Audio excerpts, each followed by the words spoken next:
And now I am so pleased to introduce the keynote speaker for our event today. The final component of our event will include a keynote presentation about how we can work together as community to advance a more prosperous and equitable economy and community through cross-sector collaboration. And joining us today is Dr. JaNay Queen Nazaire. She is a facilitator, collaborator, and a bridge builder with a fierce belief that every person has the right to a healthy, abundant, and connected life. Throughout her career, Dr. Queen Nazaire has worked across sectors at every level of government, domestically, internationally, to provide innovative, creative, and solution-focused leadership and strategy to address social and economic challenges for children, adults, families, and communities. She currently serves as Chief Strategy Officer at Living Cities, where she convenes and leverages public, private, and philanthropic stakeholders in American cities, where she identifies and tests innovative approaches and deploys millions in public and private capital in order to invest in people of color, to harness and facilitate the power and resources of 18 multi-billion dollar foundations and financial institutions working collectively together towards systems change. So Dr. Nazaire, thank you so much for joining us, and I will hand it over to you. Thank you. Thank you so much, Molly. And greetings to everyone who is here. I'm happy to be a part of this launch with you and this experience. You got a cool date, 1/21/21. So just lots of fun things all around. I'm going to share my screen with you for a moment, but just bear with me. I'm going to share some slides and then I'll come back on so you can see my face and we can be in the space together. Molly, thank you for such a brilliant presentation and identifying and sort of naming the vision and the mission that Chattanooga 2.0 is holding for Chattanooga and Hamilton County. I love what you all are doing and really appreciate the charitable work, the collective action work that's going on, the attention to equity, the engaging of multiple stakeholders. So just kudos to you all. I'm here to encourage you to stay the course. So what I want to do today actually is I want to tell you a little bit about who we are and how we sort of have gotten to the place we have gotten, we as Living Cities, and then offer a formula for you to adopt as you go into this next phase to achieve the vision and carry out the mission that you set forth. So Molly already shared with you that at Living Cities, we're a collaboration of foundations and financial institutions with a 30-year history. And that history, as you can imagine, comes with lots and lots of stories, lots and lots of successes, several challenges and more. But what we pride ourselves on is being a learning organization. And so adopting learning in the way that we work allows us to constantly stay in a journey of, or on a path of continuous improvement.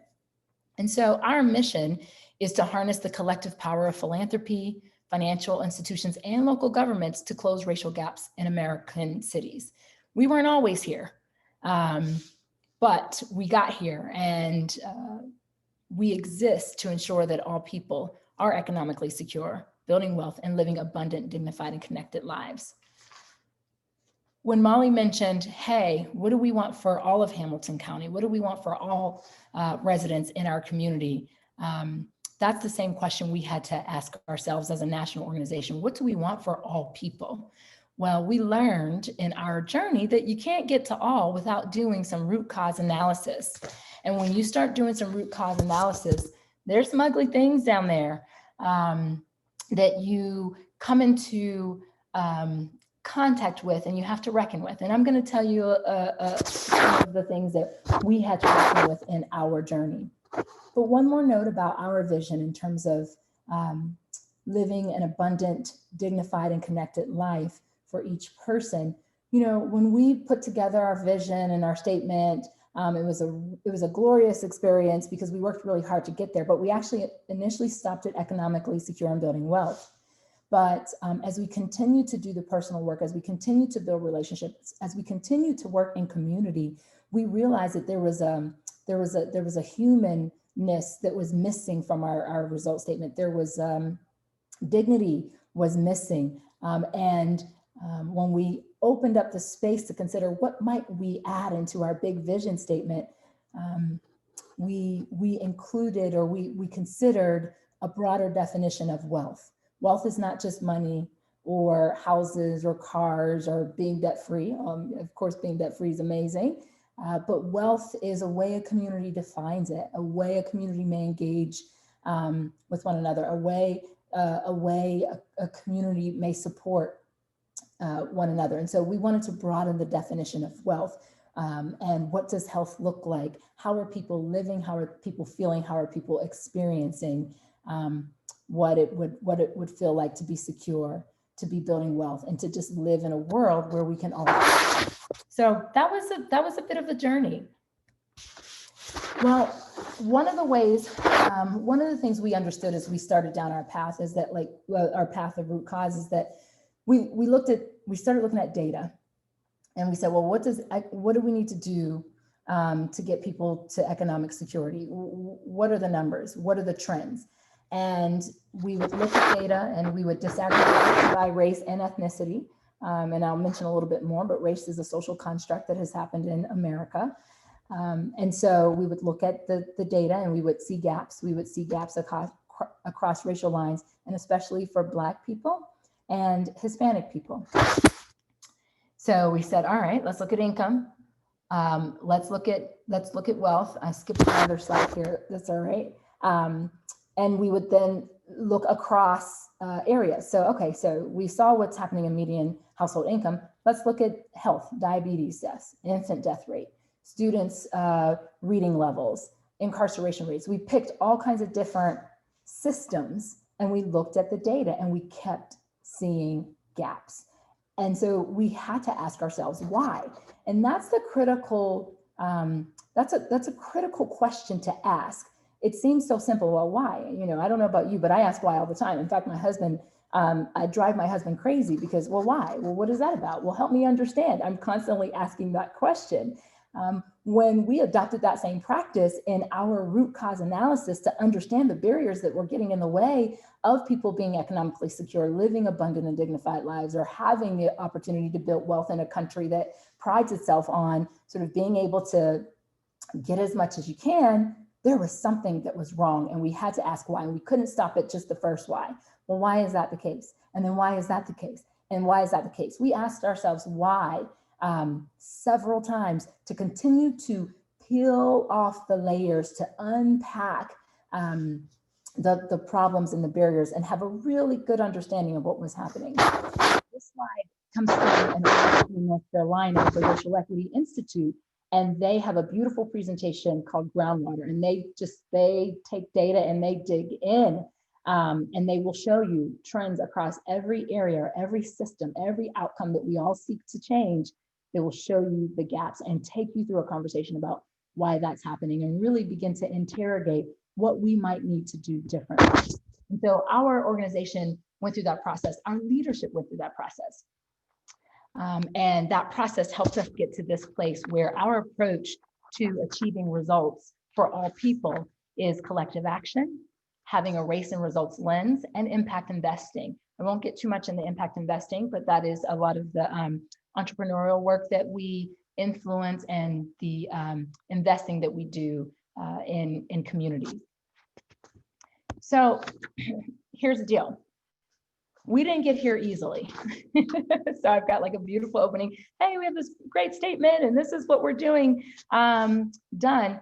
This was a journey that, again, included a lot of pain and a lot of joy. And it started with Trayvon Martin, actually. We had worked in cities. We work in cities across America, and we were always on a path to work toward, or we were always on a path to solve problems for low-income individuals, or even poor people. Even our language of poor people wasn't the best. And Trayvon Martin was killed, and some staff raised to leadership that, hey, we might need to look at the way we work, because the way we work has a race neutral lens. And some folks in leadership said, race is not an issue. That is not a problem, and rejected the notion. And there was a movement brewing saying, hey, we need to start having conversations about the race and the role it plays in interactions and in communities and so forth. But our leadership initially rejected it. And so junior staff members took a huge risk by raising it. But what was brilliant about it is this, although the leadership team said, no, we don't think that that's a problem. We don't think we're taking a race neutral approach. If we provide access and opportunity to all, we will solve poverty. So thank you and good night. But what happened is a stirring began to occur in the organization among staff members. People were organizing and building relationships and having conversations. And again, sort of and mustering up the courage to keep pushing. And so we got as far as, all right, what we'll do is we'll have a diversity and inclusion consultant come in, tell us a few things, and we'll go from there. So at least some folks had the courage, they took the risk, and they built relationships to push to say, hey, let's actually look at what we're doing and how we're doing it to determine if we're on the right track, because if we're not, we won't be able to achieve anything we set forth. And back then, we didn't even have a vision statement. We just said we want dramatically better results for low-income people faster. What does that mean? How do you do that? And so fast forward a bit, we had the diversity and inclusion consultant come in, they did, an assessment, they gave us some tips. Well, what we started to do brilliantly is we started to apply those in the work we were doing outside of our walls. So in our place-based communities in New Orleans and Albuquerque, we would say, hey, folks, how are you considering race? How are you disaggregating the data? So we did what any good organization working with communities would do. We told them what they should do and how they should work and how they should operate. And then Freddie Gray happened in Baltimore. And one of our members is the Annie Casey Foundation. And they said, hey, we got to have a conversation about this. Living Cities, because you convene all of these different members and associations, why don't we do something together? And we did. And so we actually convened a task force of representatives from several of our different member institutions. And we had a conversation about race. What is it? What's going on? And from there, we convened a cohort. We did what any good nonprofit intermediary agency would do. And it was good work, as we convened a cohort of cities. And we tested out some ideas. What's happening in your city and why? And so that's the Racial Equity Here cohort that we launched. And it was actually brilliant because we worked in 5 cities and they all conducted an audit, and they started gathering employees and community members across their city to just understand, what are we doing that is advancing equity? What are we doing that's getting in the way of equity? And how is race playing a part in that? Because one of the things that we all began to understand is that if we can address race and the issues there, we can also really grapple with issues related to gender or ableism or mobility or geography. We can deal with all of those things. But if we dealt with geography, or if we dealt with gender, or if we dealt with ableism alone and we didn't deal with race, we're still going to see some gaps. So we had to address it all. And if we wanted to go and pick a place to start, race was a great place to start. I'll tell you a story about my grandmother. When my room would be super messy and I'd go in and I'd start picking things up all over the place. There was no system to this.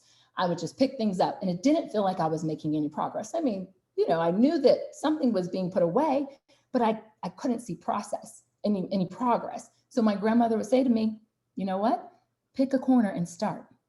And just work that corner, and then you will begin to see your progress along the way. And so as an organization, we picked the corner where race was because we needed to start there.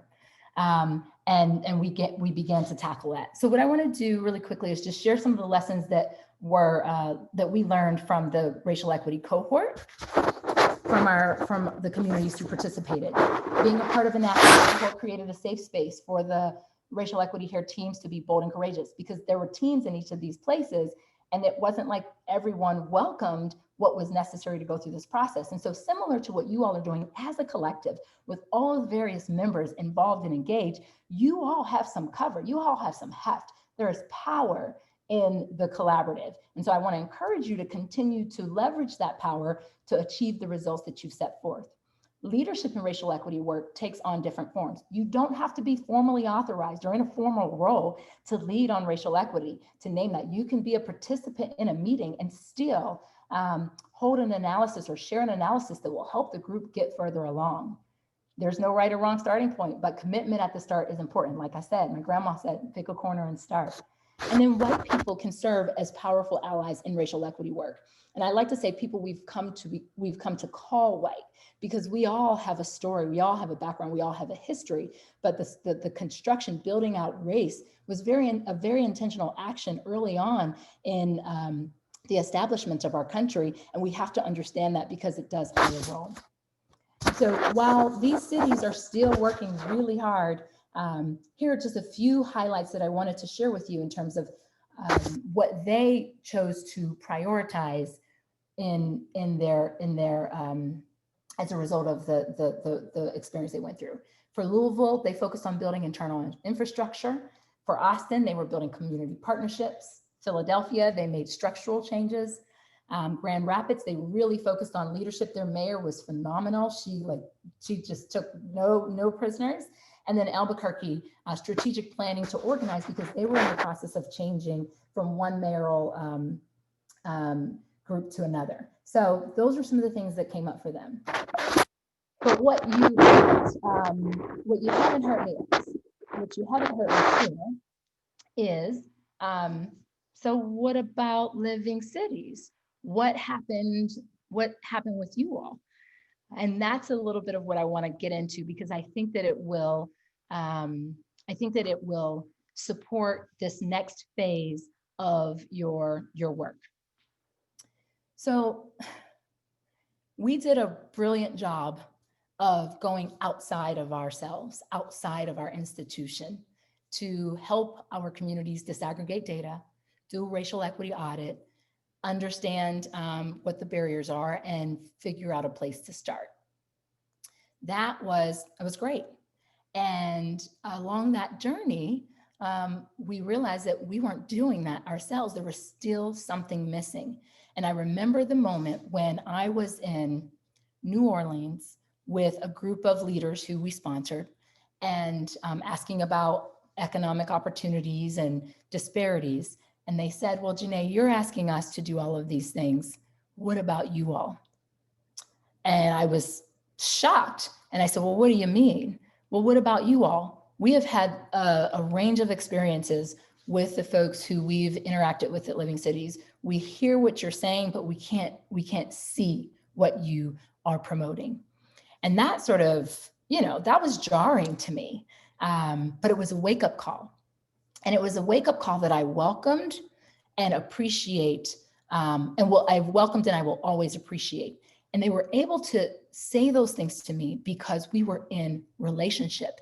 And I want to share a little bit more about relationship later on, but that relationship was really, really critical. And quite frankly, on behalf of the grantees, it was risky to push back at the funder to say, hey, you aren't living what you're preaching. And it's hard for us to use all of our capital, all our relational capital, all of our social capital, all of our political capital, whatever that is, to do what you're encouraging us to do, and there's no model for it. And so that was a reckoning that was much needed for us. And so that was just one story. Several of my colleagues at Living Cities had similar experiences. And so that forced us to really go within. And that's what I want to push you all to do today. Start within yourselves. What do you believe and why do you believe it? For far too long, we have said, hey, business is separate. Oh, that's different. And we've had these very, very bright barriers between who we are and as people and how we show up in our roles. And it's not that easy. And I want to encourage you to interrogate what you believe. Where did it come from? Why is that the case? Because when you're in a room trying to solve problems for children, for families, for adults, and you're seeing trends over and over and over again, there's got to be more there, and you've got to push yourself to interrogate those trends. And so what we did as an institution is we committed to building our competencies, interrogating our beliefs, and showing up differently in the various spheres of influence that we occupied. And so I will share a couple of tips in terms of what we think was helpful. First of all, we sent every employee to a 2-day undoing racism training, because we didn't have the capacity to do that ourselves, but it was a very personal experience. And we wanted everyone to just sort of go through that personal process of reflection on their own. And then we asked people to sign up to join an internal team, our colleagues operationalizing racial equity. Now we built an internal team. It's similar to people hiring a chief equity officer, but our commitment to implementing whatever was being recommended was strong, because oftentimes we'll hire a chief equity officer, we'll create a small committee, and we'll leave the burden to that group of people or that person to solve it for us all. And it doesn't get integrated in throughout our institution. That is what it was key for our growth and evolution in our racial equity competencies. And then we figured out, once we did an audit on ourselves, we figured out, all right, so what are some easy wins we can get? And I'm trying to pull my slide back up here for a second so I can at least show you some of the questions that we asked ourselves. What are some easy wins that we can accomplish? And so one of the things that we would do is we'd ask ourselves in every meeting or every conversation, all of the work that we would do with our communities, we'd ask a set of questions, 5. Are all of the racial and ethnic groups that are affected by this policy, practice, or decision, whatever it is that you're covering, are they at the table? How will this proposed policy, decision, activity affect each group? How will the proposed policy be perceived by each group? Does it worsen or ignore existing disparities? And then based on the above responses, what revisions are needed to the policy, practice, and decision? That was really important for us. So we had a practice of including that on our agenda. It was just a link in the agenda. So let's check these questions to check ourselves. The other thing that we did was we, after conducting a racial equity audit of our staff, we created a survey that's been running for 4 years now. And we would ask questions like, can staff identify instances of institutional, individual, and structural racism? Can they? And we have seen growth over time. But then as we continue to ask these questions, and we still understand that it's not a linear process. As you can see, there are still some staff who feel like it's too risky to bring up race or racial equity. And so we get that data and we have to deal with that. But we've been running the survey for 4 years now, and it's been a beautiful way to be accountable to our mission and our vision. We can't get to all if we don't get to the root cause. And so I'm gonna share just a couple bits on this because I know my time is running out, and offer you a formula to close. As we started to dig deeper and figure out what are the problems, what are the barriers, what can we do to change, what were some easy wins, we looked at our vendor list. Who are we actually hiring? Who are the consultants that we're considering? Have we taken enough time to look beyond our own networks? We did that. What are the spaces we're renting out for places? Who are the people we're asking to show up for panels? So we just asked that question across the board, operationally and in our programs. And what we realized is that we need a theory of change that wasn't just about inputs and outputs. And what I mean by that is having 5 activities with 25 diverse people gets you a good program at the end and people feel good walking away. We didn't do that. We said there's something underneath closing racial income and wealth gaps. There's something more to ensuring people live abundant, dignified, and connected lives. And so as we did our work and we went through our reckoning, we realized it's really behavior change. We needed to shift our minds and we needed to shift our behaviors, which is why I ask you, what do you believe and why do you believe it? Because we've all grown up with stories, curricula, experiences that feed a certain set of beliefs. And so we had to interrogate that. So we created our theory of change, which has all the strategies where we're working on homeownership and business starts and growth. But underneath our theory of change is this model of behavior change, where we need to make sure people come into contact, they're exposed to new narratives. We need to make sure that people are aware of what's going on, have positive perceptions, are in community and motivated. They adopt practices, institutionalize them, and then internalize them so that we're not necessarily carrying folks along the way. This is, I will share this tool with folks so you can have it, but it's just an example of all of the things that have to happen behind the scenes. And so I ask you, what does this look like in Hamilton County? 2020 was a crazy year, at least in my estimation. And Molly shared some of the highs and the lows that you all went through as a community. And I thought the statement from the CEOs in your community was very powerful. And the question is, or the statement about the right to breathe, I give back to you, who has the right to breathe? If we believe that there are people who do not have the right to breathe, what does that mean for us? What if somebody believes that your child or your friend or your mother or your father doesn't have the right to breathe? We have to work to get to a place where we all have the right to breathe. What is the America we want? What is the Hamilton County we want to experience? And so that's the question to consider as you move forward. All right, so let me wrap up here. I'm getting my time. So as you all work to figure out, I'm sorry, I can't, when I'm in share mode, sorry that I'm in the middle of my keynote. When I'm in share mode, I can't actually see the timing message. So thank you for that note.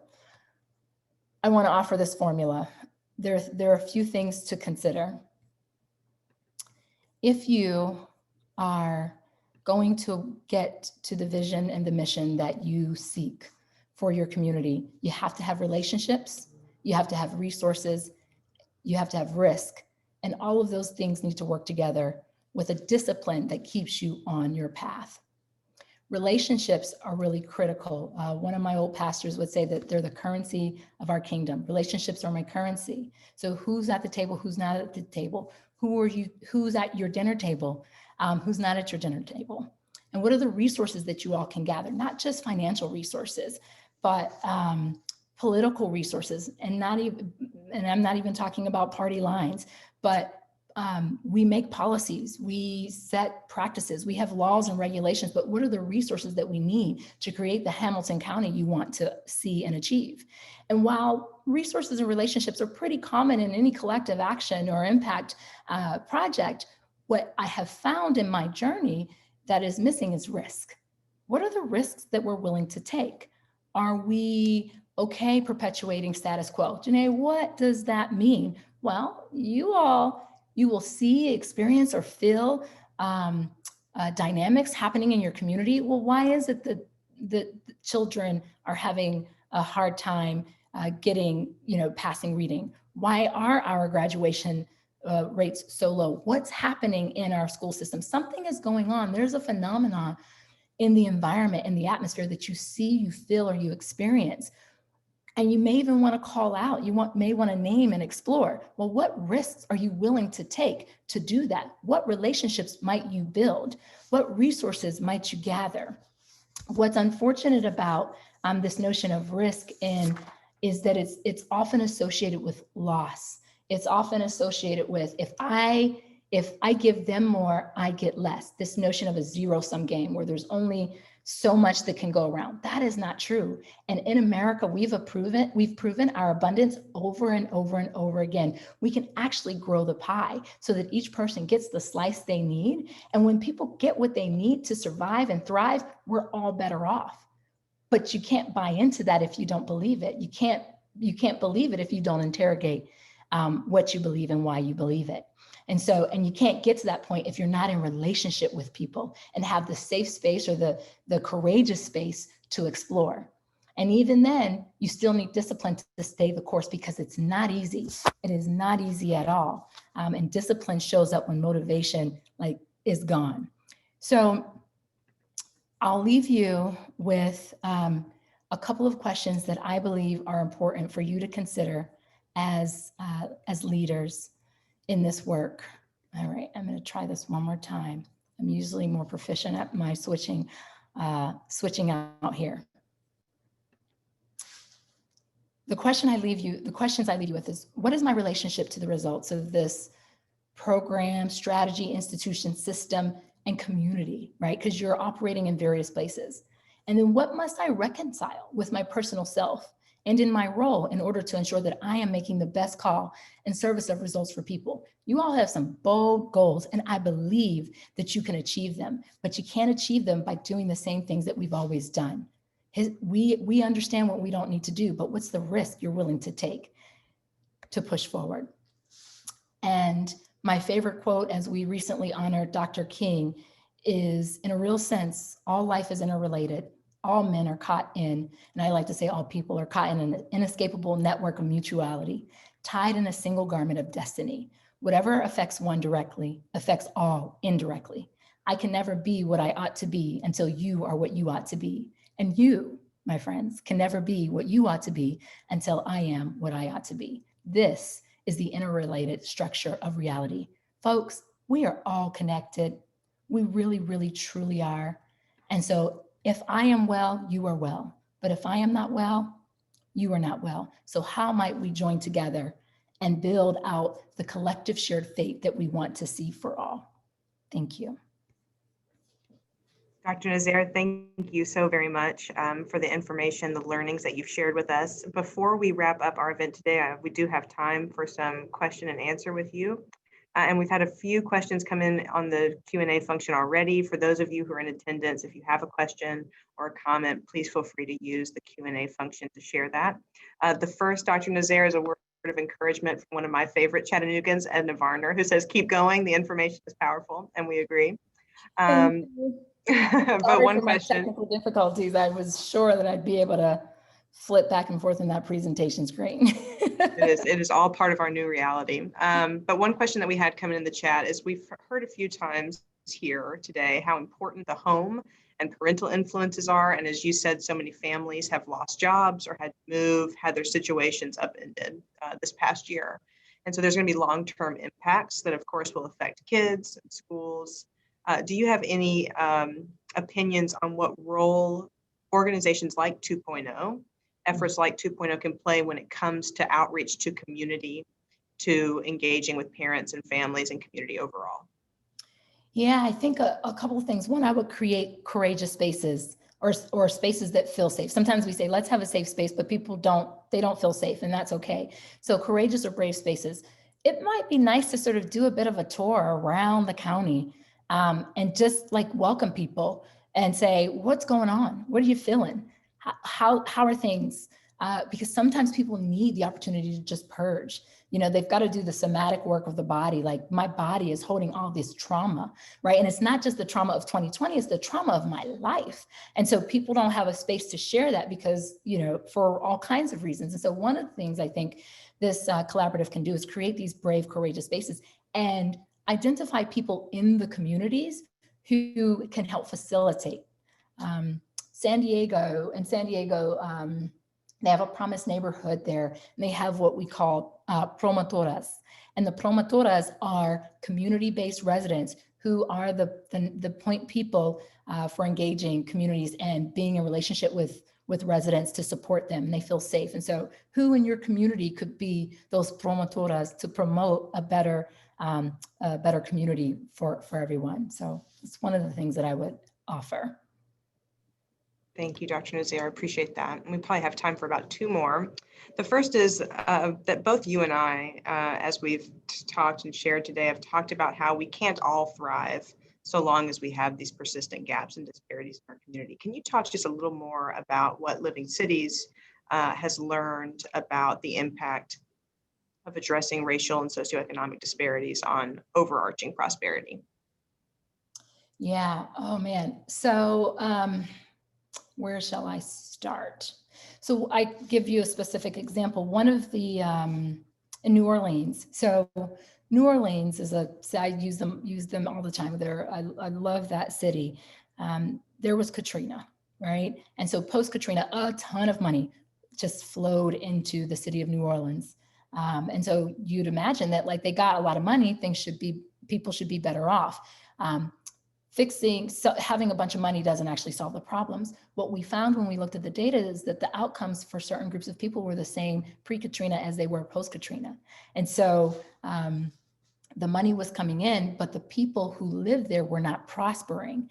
And what was happening is that other folks were coming from other places and accessing the resources, rebuilding the infrastructure of the city and benefiting and reaping the reward of that. And it didn't go to the residents. And so therefore the residents still couldn't find jobs.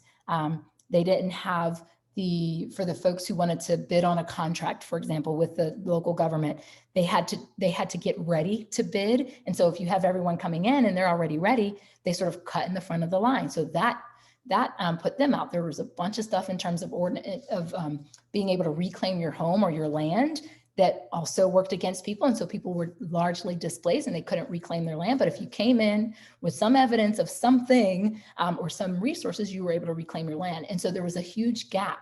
And we looked at one data is that you had at one point, gosh, over 50%, it was like 51% of working age, able-bodied Black men were out of work in the city of New Orleans. And so a community, a collective impact table got together and they said, we got to change this. We are going to change this outcome.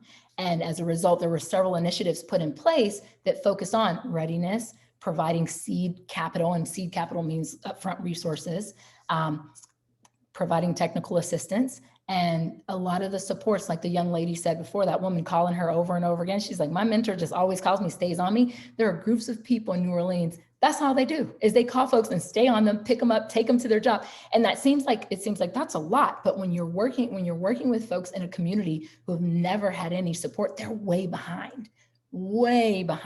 And so that's what equity is. It's like, just like using a little common sense and giving people a little bit of what they need to actually be at the starting line with you. And so New Orleans was struggling across the board, even the people who had money, because of the deep poverty that was happening. So everybody actually suffered.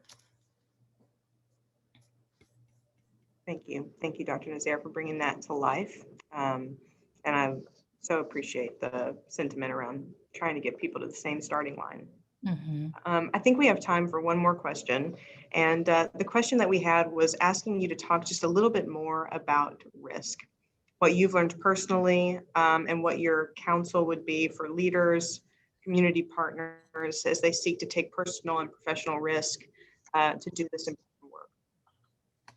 Yeah, all right. So we have, like I said before, we exist in a system where risk is associated with loss, scarcity, and failure. And therefore, we avoid taking risks that can actually move us closer to results. One of the things that some scholars talk about is that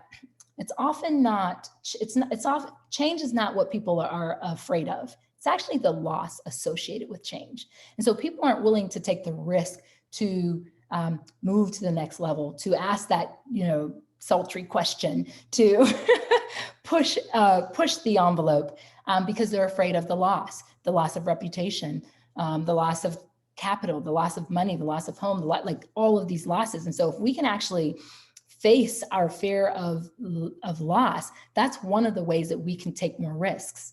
I think another thing that we have to do is be in relationship.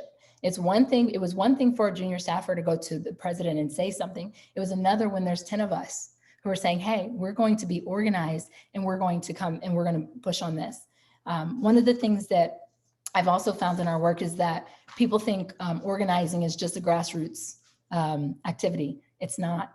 You have to organize at every level. I organize with private equity firms. I organize with foundation presidents. I organize with city leaders. I organize every level. You have to organize, and that helps to sort of mitigate the risk.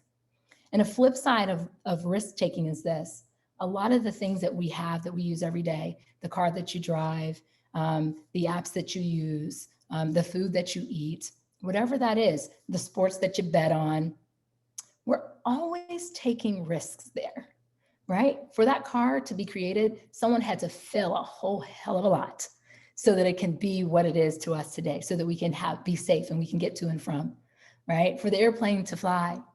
So something had to fail in the development of that. And so we have to take that same behavior on is it's okay if we are failing. We want to fail forward. Keep pushing, keep trying, because what doesn't work goes on the list that this doesn't work, and you can check it off. And so we have to shift our minds. We have to change the way we see things. Switch your position so that you can begin to see things with a different perspective and build the courage and the muster to push through what is necessary to take a risk. And then I think, Molly, congratulations on your award. That was great. But Molly, how are you and the other leaders that you're in partnership with modeling behavior? Who's going to say something provocative? Who's going to create the space for people to come in and work through whatever people need to work through? And I think that's how are leaders, how are people taking risks? Who's going to have the hard dinner table conversation? And so I have seen people do that in their personal lives, mixing up their dinner tables. I've seen in our work, we're raising actually a fund to invest largely in Black, Indigenous, and other people of color fund managers, primarily. That's a pretty big deal. But we're going to do that because we have some hypotheses about that. We may or may not raise all of our money, but we're going to put it out there and we're going to be bold. So those are the things that we've come across in our work. I've got a million more, but I also want to be mindful of time.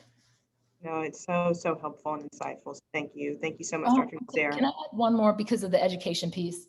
Please. I will say that my sister is a coach, and she's actually upstairs, and so coaching students and teachers. And so because of the focus on education, I really want to offer educators, how are you creating opportunities and space to have learning environments where all children can learn in the different ways that they need to learn? How are we sort of managing or balancing the requirements of testing and getting students through and adding in creative learning opportunities and starting with the child and building them from there? How are we holding teachers and educators and administrators accountable to differentiated instruction? It's a thing. I know that it's part of, our education curriculum. It's my background. I know that it exists, but I will say that I am not finding it happen a lot. So I want to push a little bit more there because we are building little human beings to get to, the things that you laid out, that graduation, the third grade, all of those things, those are human beings that we are building. And so we have to take a little more risk because they're open. They're ready to explore. We've been conditioned a bit much. We have to undo our conditioning, but we have an opportunity with this next generation to sort of build them and build them in beautiful ways. So that's the thing I'll say for the educators out there. Thank you. Thank you. Appreciate that challenge, Dr. Nazaire, and appreciate you joining us and sharing your insights. And on that point, another strategy that's detailed in our strategic plan for the next phase of work is to ensure that all of our learning environments across the cradle through career continuum are safe and supportive, free from systemic racism and implicit bias, and that they foster a culture of high expectations and preparing those students for their next step, just as you described. So appreciate that challenge as we move forward. And now my job is to close us out. And so I want to say thank you so very much to everyone who has joined us today. Thank you for your passion and commitment to this work. I and our team, and I know a whole host of partners, are looking forward to continuing to work with you as colleagues and partners and friends as we move forward together. Please do share the 2021 report to the community with your networks. Please do visit chat2.org to learn how you can get involved in this work as we move forward.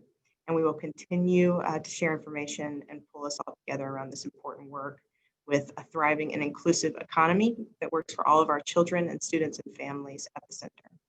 Thank you. Have a wonderful day, and onward and upward.